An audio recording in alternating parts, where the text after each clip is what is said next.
উৎসবের মরশুমে দেশবাসীর জন্য বড় উপহার কেন্দ্রের এক ধাক্কায় কমে গেল বিপুল পরিমাণে জিএসটির হার।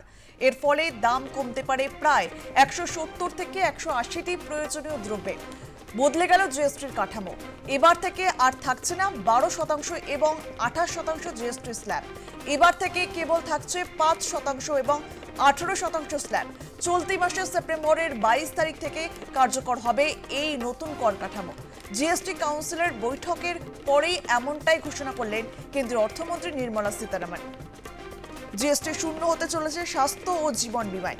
বুধবার জিএসটি কাউন্সিলের বৈঠকের পর জীবন ও স্বাস্থ্য বীমা থেকে জিএসটি তুলে নেওয়ার কথা ঘোষণা করলেন কেন্দ্রীয় অর্থমন্ত্রী নির্মলা সীতারামন।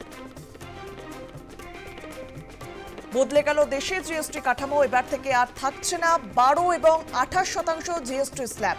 জিএসটিতে কেবল 5 এবং 18% স্ল্যাব থাকছে। 22 সেপ্টেম্বর থেকেই কার্যকর নতুন কর কাঠামো। দাম কমতে চলেছে 175 থেকে 180টি প্রয়োজনীয় জিনিসপত্রের। জিএসটি কাউন্সিলের বৈঠকের পর ঘোষণা কেন্দ্রীয় অর্থমন্ত্রী।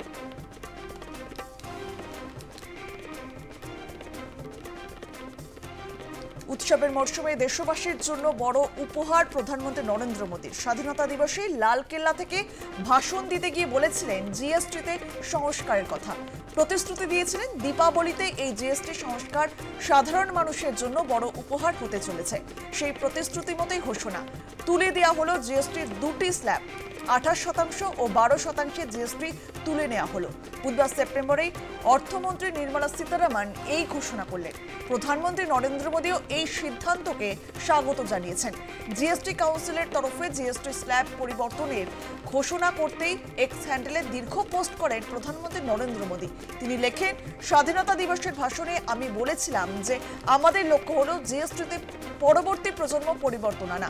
কেন্দ্রীয় সরকার একটি বিস্তীর্ণ জিএসটি হার বিভাজন ও প্রক্রিয়ায় সংস্কারের প্রস্তাবনা এনেছে, যা সাধারণ মানুষের জীবনযাত্রা আরও সহজ করবে এবং দেশের অর্থনীতিকে শক্তিশালী করবে।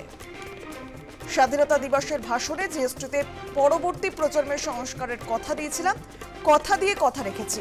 দেশবাসীর জীবন আরও উন্নত করাই লক্ষ্য, পোস্ট করে জানালেন প্রধানমন্ত্রী নরেন্দ্র মোদী।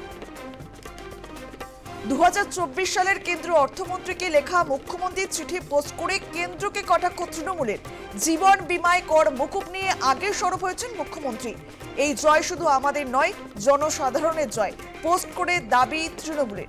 এর পাশাপাশি তৃণমূল পোস্ট করেছে 2024 সালের কেন্দ্রীয় অর্থমন্ত্রীকে লেখা মুখ্যমন্ত্রীর চিঠি পোস্ট করে কেন্দ্রকে কটাক্ষ করেছে তৃণমূল। যে পোস্ট আমরা আপনাদের সামনে তুলে ধরেছি। জীবন বীমায় কর মকুব নিয়ে আগে সরব হয়েছেন মুখ্যমন্ত্রী। এই জয় শুধু আমাদের নয়, জনসাধারণের জয়, পোস্ট করে দাবি তৃণমূলের। পুরনো চিঠি প্রকাশ করে কেন্দ্রকে কটাক্ষ। জিএসটি কমায় জয় ঘোষণা তৃণমূলের।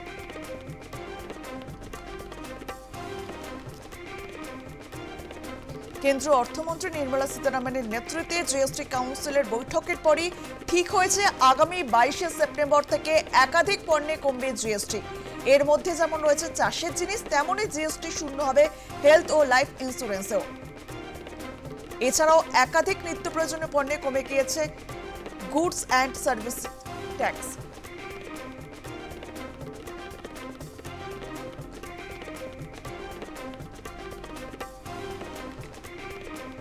আমাদের সঙ্গে টেলিফোনে রয়েছেন, তবে আপনাদেরকে আরো একবার জানিয়ে রাখি, জিএসটি নিয়ে বড় ঘোষণা কেন্দ্রের। এক ঝটকায় কমে গেল জিএসটির হার।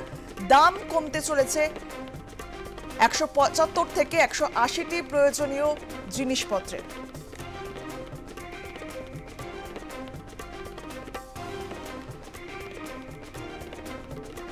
স্বাধীনতা দিবসের ভাষণে জিএসটিতে পরবর্তী প্রজন্মের সংস্কারের কথা দিয়েছিলাম। আমাদের সঙ্গে টেলিফোনে রয়েছেন ঝন্টু বড়াইক, রাজনৈতিক বিশ্লেষক। ঝন্টু বাবু, আপনাদের জিএসটির হার কমলো এবং 2024 সালের কেন্দ্রীয় অর্থমন্ত্রীকে লেখা মুখ্যমন্ত্রীর চিঠি পোস্ট করে কেন্দ্রকে কটাক্ষ তৃণমূলের। জীবন বীমায় কর মকুব নিয়ে আগেই সরব হয়েছেন মুখ্যমন্ত্রী। আর এই জয় শুধু আমাদের নয়, জনসাধারণের জয়, পোস্ট করে দাবি তৃণমূলের। কি বলবেন এই বিষয়ে? দেখুন, তৃণমূল তো কোথাও থাকে না, মানে তৃণমূল এবং তৃণমূলের নেত্রী হচ্ছে পাওয়ার পাওয়ার উইথাউট রেসপন্সিবিলিটি। এইটা তো একদম একদম সঠিক কথা।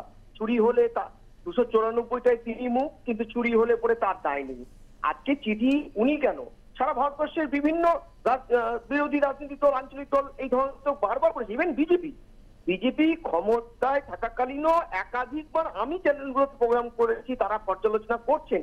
একটা বড় সিদ্ধান্ত কর, যেটা একটা দেশের চালিকা শক্তি, সেটা নিয়ে এত তাড়াতাড়ি ছেলে খেলামি পর্যায়ে আলোচনা করা যায় না। আজকে যে ঐতিহাসিক সন্ধিক্ষণটা গতকাল লেখা হলো, সেটার দুটো অ্যাসপেক্ট। একটা অভ্যন্তরীণ বাজারের একটা স্থিতাবস্থা, এটা জরুরি ছিল। দ্বিতীয় যেটা আন্তর্জাতিক বাজারে যে আমেরিকার একটা গোয়াতুমি, এই যে টুকলুকিপনা, তার একটা কাউন্টার দেওয়া, এই দুটোর পার্সপেক্টিভ কিন্তু বুঝতে হবে।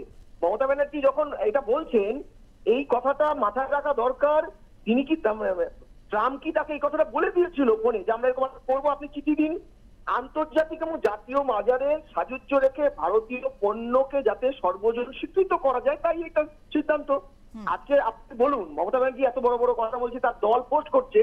মমতা ব্যানার্জি যখন অন্যান্য রাজ্যে গ্যাসের দাম কমানোর জন্য তাদের লভ্যাংশ কমিয়ে দিয়েছে, সেন্ট্রালের বিজেপি শাসিত রাজ্যগুলো বা অন্যান্য রাজ্য, ইন্ডি জোটেরও অনেক রাজ্য কমিয়েছে, এই রাজ্য কমিয়েছে। জিএসটির অংশ বা ট্যাক্সের অংশ কমিয়ে মানুষের জীবন জীবিকার মূল আধার গ্যাস জ্বালানি, তার দামের উপরে কোন রকম কর ছাড় দিয়েছে। অর্থাৎ যাই হোক না কেন, তার সাফল্যের ভাগটা আমার, কিন্তু ব্যর্থতা আবার দুর্নীতির ভাগটা আমার নয়, সেটা ব্যক্তিগত। এই রাজ্যে শাসক দলের এই রকম বহুচারিতা, এটা আমি বহুচারিতা বলছি, এই বহুচারিতা সর্বজন স্বীকৃত। ফলে ওগুলো ছাড়ুন।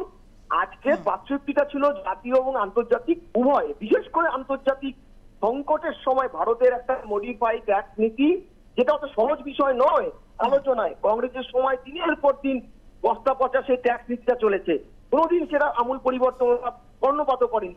আজকে দ্রুত একটা রিলিফ পাওয়া, যেটা আভ্যন্তরীণ এবং আন্তর্জাতিক স্তরের একটা সামঞ্জস্য বজিয়ে রেখে ভারতের যে বাণিজ্যের এবং অর্থনীতিতে যে আবার আন্তর্জাতিক স্বীকৃতি জায়গাটা দখল করার একটা পদক্ষেপ তৈরি হলো, সেটা নিয়ে আলোচনা করবে। এই রাজনীতি দলগুলো যারা বিরোধী আসনে মমতা ব্যানার্জির মতন বসে আছে, তারা দেশের কোনোদিন ভালোই যায়নি, তাই এই ছেলে কালামি পর্যায়ে বিভিন্ন স্টেটমেন্ট দিয়ে বেড়ায়। এগুলো আমল দেবেন না, জনগণ এগুলো জানে। আর একটাই কথা, আপনি আচুরি ধর্ম পরলে সুদান, আপনি আগে ট্যাক্স নীতিটা এখানে সংস্কার করুন। আপনি আগে বিভিন্ন জ্বালানিতে টাইম টু টাইম যখন অন্যান্য রাজ্যগুলো ট্যাক্সের ছাড় দিয়ে, জিএসটি ছাড় দিয়ে রিলিফ দেয়, সেগুলো করুন। তারপরে অন্যকে বলবেন। আপনার চিঠি প্রেক্ষাপটে দেশ চলে না, দেশ চলে তার পররাষ্ট্রনীতি এবং দেশীয় নীতি দুটোর আঙ্গিকে, একটা সমসাময়িক বিষয়ের আঙ্গিকে। আপনার চিঠিতে কোনোদিন চলে না। আপনি আপনার সরকার তেল দিয়ে আপনার রাজ্যটা ঠিক করুন, নিজে কি করে রাজ্যটাকে সঠিক দিকে নিয়ে যাবেন, কি করে শিল্পায়নের বিকাশ হবে, কি করে ট্যাক্স নীতি কেন্দ্রীয় হারে এবং তার চেয়েও যদি এগিয়ে গিয়ে আপনি রিলিফ দিতে পারেন, সেগুলো নিয়ে চর্চা করুন। কেন্দ্র কি করছে না করছে কেন্দ্র জানে, কেন্দ্র চর্চা করে, কেন্দ্রকে আন্তর্জাতিক স্তরের চিন্তাটাও ভাবতে হয়। বেশ, অনেক ধন্যবাদ আপনাকে আমাদের সঙ্গে কথা বলার জন্য।